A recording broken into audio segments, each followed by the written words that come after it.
আমরা ঠিক সকাল 7টায় যখন আমাদের আলিয়ামজাদের আমাদের ঐতিহ্য সিলেটের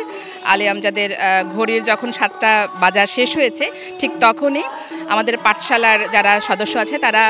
শিঙ্গা এবং শঙ্খবাজি আমরা নতুন বছরকে বরণ করেছি এবং খুবই নববর্ষ মানে আসলে স্বাগত জানানো নতুনকে এবং আমাদের সংস্কৃতির শিকড়ের দিকে নিজেদেরকে ফেরানো এবং ফিরে যাওয়া সেখানে আমরা কিন্তু এখানে কোনো আড়ম্বরপূর্ণ কোনো আয়োজন রাখিনি একেবারেই আগে যেভাবে আমাদের গ্রামে কলা গাছ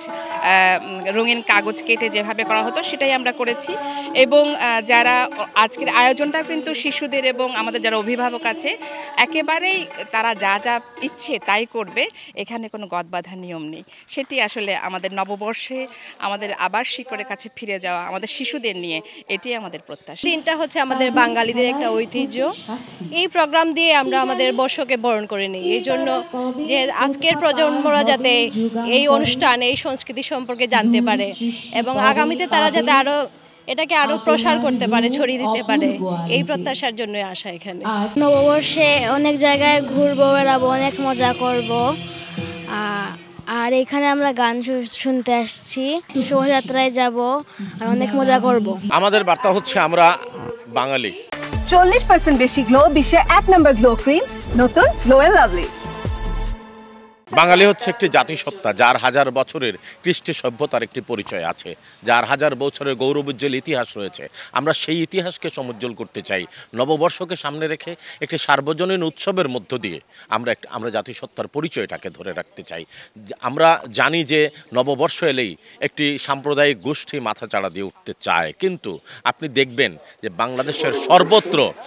স্বাভাবিকভাবে স্বতঃস্ফূর্তভাবেই কিন্তু মানুষ নববর্ষ উৎসব উদযাপনে ঝাঁপিয়ে পড়ে তার প্রমাণ হচ্ছে যে এই মাটি কখনোই সাম্প্রদায়িকতার মাটি নয় এই মাটি কোপমণ্ডুক নয় এই মাটি কেবল উর্বর মাটি জন্ম দেয় বাঙালির ইতিহাস জন্ম দেয় কৃষ্টি সভ্যতা আমরা সেই সভ্যতাকে আমাদের প্রজন্মের কাছে পৌঁছে দিতে চাই। সবাই যাতে সম্প্রীতির মাধ্যমে থাকতে পারি পয়লা বৈশাখটা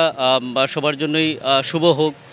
আর আমাদের মধ্যে যে দ্বন্দ্ব থাকে সেই দ্বন্দ্ব যাতে না থাকে সেটাই আমাদের আহ্বান যে সবাই একত্রভাবে আমরা যাতে চলতে পারি। এসো এসো হে বৈশাখ এসো এসো বিগত বৎসরের সকল গ্লানি বঞ্চনা ভুলে গিয়ে নতুন উদ্যমে মাননীয় প্রধানমন্ত্রী জননেত্রী শেখ হাসিনার বঙ্গবন্ধুর কন্যার নেতৃত্বে অসাম্প্রদায়িক বাংলাদেশ গঠনের লক্ষ্যে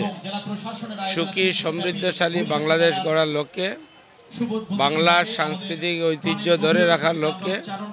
আমরা সবাই ঐক্যবদ্ধভাবে জননেত্রী শেখ হাসিনার নেতৃত্বে কাজ করে যাব এবং বাংলাদেশকে